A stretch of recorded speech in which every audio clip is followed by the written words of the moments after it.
Hello students, today's topic is resistance in series and parallel. ਸਭ ਤੋਂ ਪਹਿਲਾਂ ਆਪਾਂ ਦੇਖਦੇ ਹਾਂ resistance ਕੀ ਹੁੰਦੀ ਹੈ। ਡੈਫੀਨੇਸ਼ਨ ਦੇਖੋ ਇਹਦੀ ਕੀ ਹੈ। Resistance of a conductor is the obstruction possessed by the conductor to the flow of electric current through it.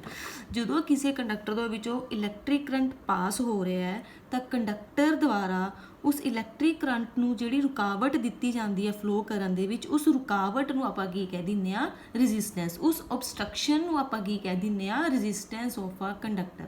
According to Ohm's law ਤੁਹਾਨੂੰ ਪਤਾ ਹੈ, ਅਕੋਰਡਿੰਗ ਟੂ ਓਮਸ ਲਾ ਕਿਹਦੇ ਇਕੁਅਲ ਹੁੰਦਾ ਹੈ, V is equal to I R. ਇੱਥੋਂ ਆਪਾਂ are the value find ਕਰ ਲਈ, V ਅਪੋਨ I, ਤੇ ਇਹਦੇ ਯੂਨਿਟਸ ਕੀ ਨੇ, ਓਮ। ਕਾਹਦੇ ਇਕੁਅਲ ਹੁੰਦੇ ਨੇ, ਵੋਲਟ ਪਰ ਐਂਪੀਅਰ। ਰੈਜ਼ਿਸਟੈਂਸ ਦੀ ਡੈਫੀਨੇਸ਼ਨ ਪਤਾ ਲੱਗ ਗਈ। ਹੁਣ ਆਪਾਂ ਇਹਦੀ ਕੰਬੀਨੇਸ਼ਨ ਦੇਖਦੇ ਹਾਂ, resistance in series and resistance in parallel. ਜਿਵੇਂ ਆਪਾਂ ਕਪੈਸਿਟਰ ਦੇ ਵਿੱਚ ਕਪੈਸਿਟਰ ਦੀ ਗਰੁੱਪਿੰਗ ਕੀਤੀ ਸੀ ਇਨ ਸੀਰੀਜ਼ ਐਂਡ ਪੈਰਲਲ ਕੰਬੀਨੇਸ਼ਨ ਦੇ ਵਿੱਚ, ਉਵੇਂ ਹੀ ਆਪਾਂ ਇੱਥੇ ਉੱਥੇ ਕਪੈਸਿਟਰ ਦੀ ਵੈਲਿਊ ਕਪੈਸਿਟੀ ਫਾਈਂਡ ਕੀਤੀ ਸੀ। ਇੱਥੇ ਆਪਾਂ ਕੀ ਫਾਈਂਡ ਕਰਾਂਗੇ, ਇਕੁਇਵਲੈਂਟ ਰੈਜ਼ਿਸਟੈਂਸ ਫਾਈਂਡ ਕਰਾਂਗੇ ਸੀਰੀਜ਼ ਐਂਡ ਪੈਰਲਲ ਕੰਬੀਨੇਸ਼ਨ ਦੇ ਵਿੱਚ।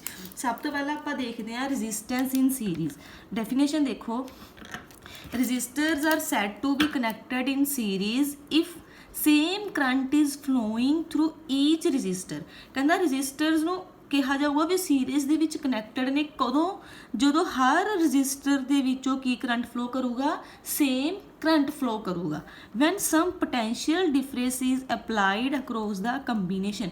ਕਦੋਂ ਫਲੋ ਕਰੂਗਾ ਕਰੰਟ, ਜਦੋਂ ਆਪਾਂ ਇਸ ਕੰਬੀਨੇਸ਼ਨ ਦੇ ਅਕਰੋਸ ਇੱਕ ਪੋਟੈਂਸ਼ੀਅਲ ਡਿਫਰੈਂਸ ਕੀ ਕਰਾਂਗੇ, ਅਪਲਾਈ ਕਰਾਂਗੇ। ਤਾਂ ਰਜਿਸਟਰਸ ਨੂੰ ਕੀ ਕਿਹਾ ਜਾਊਗਾ ਵੀ ਉਹ ਕਾਹਦੇ 'ਚ ਕਨੈਕਟ ਨੇ, ਕਿਹੜੇ ਕੰਬੀਨੇਸ਼ਨ 'ਚ ਕਨੈਕਟਡ ਨੇ, ਸੀਰੀਜ਼ ਕੰਬੀਨੇਸ਼ਨ ਦੇ ਵਿੱਚ ਕਨੈਕਟਡ ਨੇ। ਇੱਕ ਚੀਜ਼ ਹੋਰ ਦੇਖੋ, here the resistors are connected end to end with one another. ਇੱਥੇ ਹਰ ਇੱਕ ਕੰਡਕਟਰ ਇੱਕ ਦੂਸਰੇ ਨਾਲ ਐਂਡ ਟੂ ਐਂਡ ਕਨੈਕਟ ਹੈ।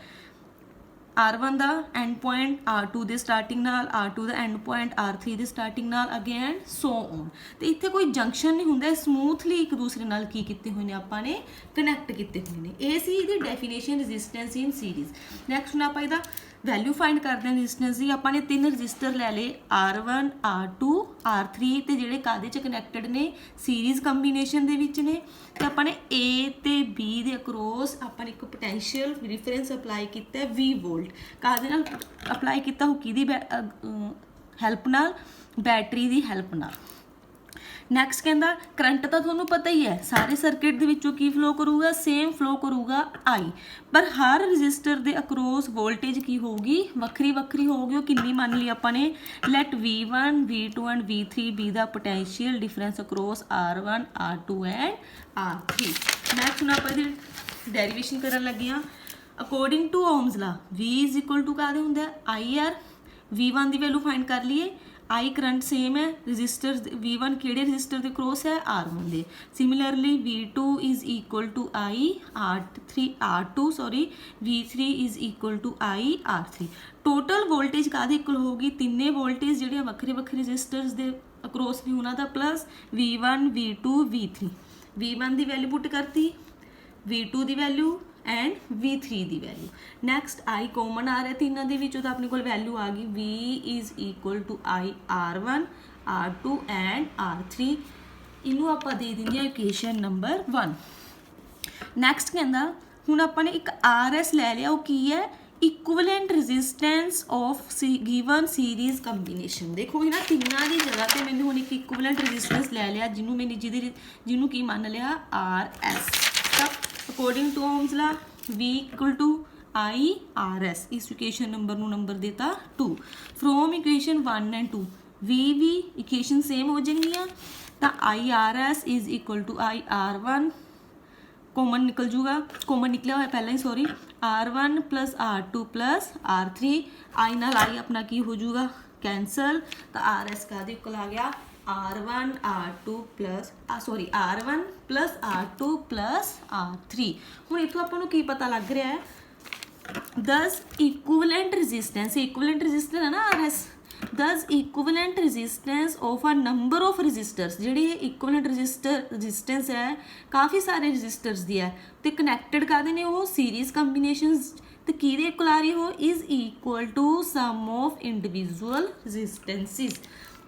ਤੇ ਜਿਹੜੀ ਆਪਣੀ ਇਕੁਇਵਲੈਂਟ ਰੈਜ਼ਿਸਟੈਂਸ ਉਹ ਕਾਹਦੇ ਇਕੁਅਲ ਆਊਗੀ, ਵੱਖਰੇ ਵੱਖਰੇ ਰੈਜ਼ਿਸਟੈਂਸ ਦੇ ਪਲੱਸ ਦੇ ਇਕੁਅਲ ਆਊਗੀ। ਇੱਕ ਚੀਜ਼ ਇਸ 'ਚ ਨੋਟ ਕਰਨ ਵਾਲੀ ਗੱਲ ਹੈ, ਜਿਹੜੀ RS ਦੀ ਵੈਲਿਊ ਹੈ ਹਮੇਸ਼ਾ ਇੰਡੀਵਿਜੂਅਲ ਰੈਜ਼ਿਸਟੈਂਸ ਤੋਂ ਕੀ ਹੋਊਗੀ, ਜ਼ਿਆਦਾ ਹੋਊਗੀ। ਜੇ ਆਪਾਂ ਨੇ ਕਿਸੇ ਸਰਕਟ ਦੇ ਵਿੱਚ ਇਫੈਕਟਿਵ ਰੈਜ਼ਿਸਟੈਂਸ ਦੀ ਵੈਲਿਊ ਵਧਾਉਣੀ ਹੈ, ਇਨਕਰੀਜ਼ ਕਰਨੀ ਹੈ, ਤਾਂ ਆਪਾਂ ਨੂੰ ਰੈਜ਼ਿਸਟਰਸ ਨੂੰ ਸੀਰੀਜ਼ ਕੰਬੀਨੇਸ਼ਨ ਦੇ ਵਿੱਚ ਕੀ ਕਰਨਾ ਪਊਗਾ, ਕਨੈਕਟ ਕਰਨਾ ਪਊਗਾ। ਇੱਕ ਚੀਜ਼ ਹੋਰ ਯਾਦ ਰੱਖਿਓ, ਸੀਰੀਜ਼ ਕੰਬੀਨੇਸ਼ਨ ਦੇ ਵਿੱਚ ਕਰੰਟ ਸਾਰੇ ਸਰਕਟ ਦੇ ਵਿੱਚੋਂ ਕੀ ਕਰੂਗਾ, ਸੇਮ ਫਲੋ ਕਰੂਗਾ।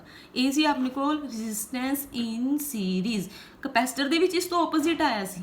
ਕਪੈਸਿਟਰ ਦੇ ਵਿੱਚ 1/CS is equal to 1/C1 plus 1/C2 plus 1/C3 ਆਇਆ ਸੀ ਐਂਡ ਸੋ ਔਨ। ਤਾਂ ਇੱਥੋਂ ਕੀ ਹੋ ਗਿਆ, ਆਪੋਜ਼ਿਟ ਹੋ ਗਿਆ ਉਸ ਨੂੰ। ਨੈਕਸਟ ਹੁਣ ਆਪਣਾ ਹੈਗਾ ਰੈਜ਼ਿਸਟੈਂਸ ਇਨ ਪੈਰਲਲ।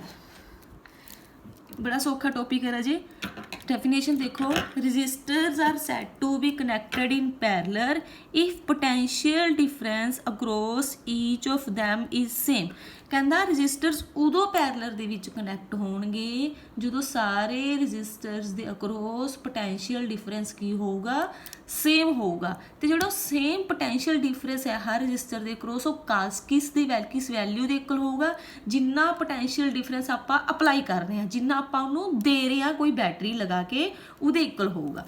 ਇਸ 'ਚ ਕੀ ਹੁੰਦਾ ਹੈ, one end of all register, ਦੇਖੋ ਸਾਰੇ ਰਜਿਸਟਰਸ ਦਾ ਇੱਕ ਸਿਰਾ ਇੱਕ ਪੁਆਇੰਟ ਨਾਲ ਕਨੈਕਟ ਹੈ ਤੇ ਦੂਸਰਾ ਸਿਰਾ ਦੂਸਰੇ ਪੁਆਇੰਟ ਨਾਲ ਕੀ ਹੋਊਗਾ, ਕਨੈਕਟ ਹੋਊਗਾ। ਤੇ ਆਪਾਂ ਇਹਦਾ ਸਰਕਟ ਪੂਰਾ ਕੀਤਾ ਹੋਇਆ ਬੈਟਰੀ ਲਗਾ ਕੇ।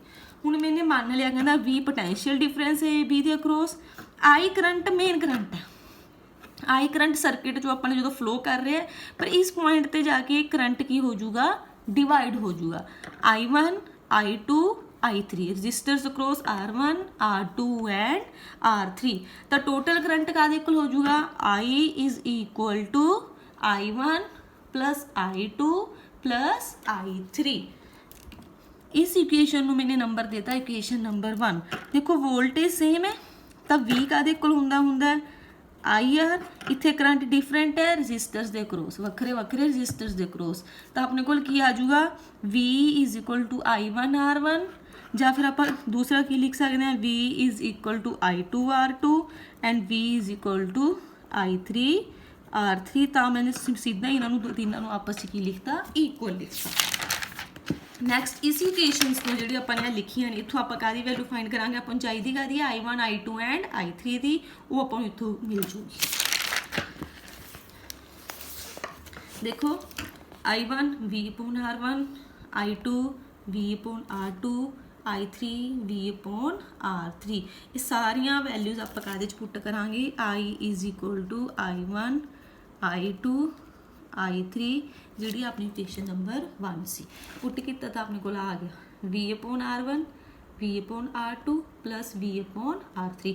ਹੁਣ ਜਿਵੇਂ ਪਹਿਲਾਂ ਸੀਰੀਜ਼ 'ਚ ਇਕੁਇਵਲੈਂਟ ਰੈਜ਼ਿਸਟੈਂਸ ਲਿਆ ਸੀ, ਹੁਣ ਮੈंने ਪੈਰਲਲ ਕੰਬੀਨੇਸ਼ਨ 'ਚ ਵੀ ਕੀ ਲੈ ਲਿਆ, ਇੱਕ ਇਕੁਇਵਲੈਂਟ ਰੈਜ਼ਿਸਟੈਂਸ। ਤਾਂ ਅਕੋਰਡਿੰਗ ਟੂ ਓਮਸ ਲਾ ਇੱਥੇ ਵੀ V is equal to IR ਹੁੰਦਾ, V is equal to IRP। ਇੱਥੋਂ ਵੀ ਆਪਾਂ ਨੇ ਕਾਹਦੀ ਵੈਲਿਊ ਫਾਈਂਡ ਕਰ ਲਈ, I ਦੀ ਵੈਲਿਊ ਫਾਈਂਡ ਕਰ ਲਈ।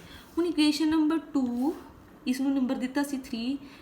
From equation 2 and 3 I equal ਹੋ ਜਾਣਗੇ, V/RP is equal to V/R1 plus V/R2 plus V/R3। V ਇੱਧਰੋਂ ਕਾਮਨ ਕੱਢ ਕੇ ਇਸ V ਨਾਲ ਕੀ ਹੋ ਜਾਊਗਾ, ਕੈਂਸਲ ਹੋ ਜਾਊਗਾ। ਤਾਂ ਆਪਣੇ ਕੋਲ ਵੈਲਿਊ ਆ ਗਈ 1/RP is equal to 1/R1 plus 1/R2 plus 1/R3। ਹੁਣ ਇੱਥੇ ਦੇਖੋ ਕੀ ਬਣ ਰਿਹਾ ਆਪਣੇ ਕੋਲ, reciprocal of equivalent resistance of number of resistors connected in parallel। कहना equivalent resistance ਦਾ reciprocal किस चीज़ ਦੇ इक्वल आ ਰਿਹਾ, इंडिविजुअल resistance ਦੇ reciprocal ਦੇ sum ਦੇ इक्वल आ ਰਿਹਾ। हर इंडिविजुअल resistance ਦਾ reciprocal ਹੈ ਤੇ ਉਹਨਾਂ ਦਾ ਕੀ ਕੀਤਾ ਹੋਇਆ ਹੈ, sum ਕੀਤਾ ਹੋਇਆ। ਕਪੈਸਿਟਰ ਦੇ ਵਿੱਚ parallel combination opposite ਸੀ, ठीक है। ਨੈਕਸਟ ਇਹਦੇ 'ਚ ਪਿਛਲੀ ਵਾਰ ਜਿਵੇਂ ਸੀਰੀਜ਼ 'ਚ ਦੇਖਿਆ ਸੀ, ਇਸ 'ਚ ਇਕੁਇਵਲੈਂਟ ਰੈਜ਼ਿਸਟੈਂਸ ਇਨ ਪੈਰਲਲ ਕੰਬੀਨੇਸ਼ਨ ਹਮੇਸ਼ਾ ਉਹਦੀ ਵੈਲਿਊ ਕੀ ਹੋਊਗੀ, ਇੰਡੀਵਿਜੂਅਲ ਰੈਜ਼ਿਸਟੈਂਸ ਤੋਂ ਹਮੇਸ਼ਾ ਉਸਦੀ ਵੈਲਿਊ ਕੀ ਹੋਊਗੀ, ਘੱਟ ਹੋਊਗੀ। ਦੇਅਰਫੋਰ ਜੇ ਕਿਸੇ ਸਰਕਟ ਦੇ ਵਿੱਚ ਆਪਾਂ ਨੇ ਰੈਜ਼ਿਸਟੈਂਸ ਘਟਾਉਣੀ ਹੈ ਤਾਂ ਰੈਜ਼ਿਸਟਰਸ ਨੂੰ ਆਪਾਂ ਕਿਸ ਕੰਬੀਨੇਸ਼ਨ 'ਚ ਕਨੈਕਟ ਕਰਾਂਗੇ, ਪੈਰਲਲ ਕੰਬੀਨੇਸ਼ਨ ਦੇ ਵਿੱਚ ਕੀ ਕਰਾਂਗੇ, ਕਨੈਕਟ ਕਰਾਂਗੇ। ਦੇਖੋ ਇੱਕ ਵੈਲਿਊ ਫਾਈਂਡ ਕਰਨੀ ਹੈ। ਆਪਣੇ ਕੋਲ ਦੋ ਰਜਿਸਟਰਸ ਨੇ R1 ਤੇ R2 ਪੈਰਲਰ ਦੇ ਵਿੱਚ ਕਨੈਕਟ ਕੀਤੇ ਹੋਏ ਨੇ, ਤਾਂ ਆਪਣੇ ਕੋਲ ਇਕੁਇਵਲੈਂਟ ਰਜਿਸਟੈਂਸ ਕਾਹਦੀ ਇਕੁਅਲ ਹੁੰਦੀ ਹੈ 1/RP 1/R1 + 1/R2। ਐਲਸੀਐਮ ਲੈ ਲਿਆ R1 R2 ਤਾਂ ਆਪਣੇ ਕੋਲ RP ਕਿਸ ਚੀਜ਼ ਦੀ ਇਕੁਅਲ ਆ ਜੂਗੀ R1 R2/R1 + R2। ਇਹ ਸੀ ਆਪਣੇ ਕੋਲ series and parallel combination of resistance. Series ਦੇ ਵਿੱਚ ਆਪਣੇ ਕੋਲ ਕੀ ਵੈਲਿਊ ਆਈ ਸੀ RS = R1 R2 + R3। Parallel ਦੇ ਵਿੱਚ ਕੀ ਆ ਰਹੀ ਸੀ ਆਪਣੇ ਕੋਲ value 1/RP = 1/R1 + 1/R2 + 1/R3। ਇੱਥੇ ਆਪਣੇ ਕੋਲ ਕੀ ਜਾ ਰਿਹਾ ਸੀ ਸੇਮ ਕਰੰਟ ਸੇਮ ਸੀ, ਇੱਥੇ ਆਪਣੇ ਕੋਲ ਕੀ ਸੇਮ ਸੀ ਪੋਟੈਂਸ਼ੀਅਲ ਡਿਫਰੈਂਸ ਵੀ, ਇੱਥੇ ਕੀ ਸੇਮ ਸੀ ਆਪਣੇ ਕੋਲ ਕਰੰਟ ਸੇਮ ਸੀ। ਇਹ ਦੋਨਾਂ ਦੇ ਵਿੱਚ ਡਿਫਰੈਂਸ ਹੈ, ਇਹ ਚੀਜ਼ ਯਾਦ ਰੱਖਣੀ ਹੈ। ਓਕੇ, ਇਹ ਸੀ ਰਾਜੇ ਆਪਣਾ ਅੱਜ ਦਾ ਟੌਪਿਕ। ਆਈ ਹੋਪ ਤੁਹਾਨੂੰ ਸਮਝ ਲੱਗਿਆ ਹੋਊਗਾ। Thank you.